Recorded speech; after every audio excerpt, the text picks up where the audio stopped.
There's a feeling that settles over Florida in October. The mornings are clearer, the air is easier to breathe, and for a minute, it feels like hurricane season has finally passed. The forecasts quiet down and people take the plywood off the windows. Life looks normal again.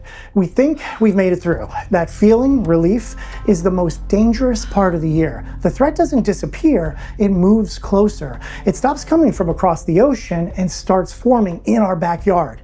Some of Florida's worst storms, Michael, Wilma, Nicole, showed up after people had already put their flashlights away. All summer we track waves rolling off Africa for a week or more. By fall, that door closes. The Atlantic cools and wind shear increases. The long runway disappears. Meanwhile, the Gulf and the Caribbean stay hot. That trapped heat is fuel. Storms that form there don't need 10 days. They need 2. They build fast, they move fast. They don't give you much warning. I remember Hurricane Michael in 2018. Early in the week, it looked manageable. By midweek, it was Category 5, 48 hours. The story shifted from prepare to survive. Whole neighborhoods that expected a bad day saw foundations swept clean. That is late season speed. Wilma did it in 2005.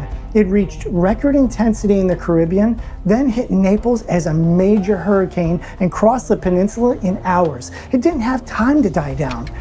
Millions lost power. The lights stayed out for weeks. That is underestimation.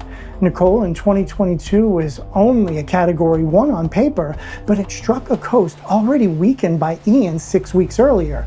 Dunes gone, seawalls cracked. Nicole didn't have to break defenses, it washed away what was left. Buildings that survived the first storm failed on the second. That is compounding damage.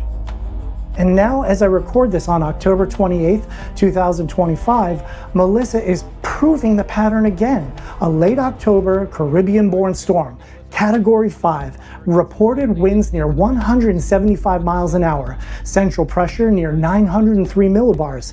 Moving slowly, measuring in single digits, which means longer exposure and extreme rain. Forecast surge measured in feet, rain measured in tens of inches, landslides and steep terrain. The physics is the point. Deep, warm water, efficient outflow aloft, and slow forward speed turn risk into duration. The names change, the setup doesn't. By October, everyone is tired. We've watched cones drift for months. Maybe we cleaned up limbs and never lost power. It's human to relax, but that quiet between storms isn't safety. It's a pause. In that pause, small oversights become big problems. The fix isn't panic, it's readiness. Quiet, steady readiness. Start simple, a 72-hour kit. Enough to live without power for 3 days. Water, 1 gallon per person per day. Food that doesn't need cooking. A manual can opener, headlamps and fresh batteries. A small first aid kit. A week of your medications. A battery radio. A charged power bank and the right cables. Nothing fancy, functional. Keep your vehicle's gas tank above half. Pumps need electricity. When the grid goes down, the lines start. Photograph your IDs, insurance and prescriptions. Store copies on your phone and in the cloud. Know your power source. If you have a standby system, it's a safety net only if it's ready. After more than 20 years working on backup systems across Florida, most failures I see aren't exotic. They're simple neglect. A dead battery, corroded terminals, a low or empty LP tank. Service past due. If your unit is liquid cooled, check coolant. If it's air cooled, which most residential units are, focus on oil level, battery condition, and clear airflow around the enclosure. Exercise it for 20 minutes once a week.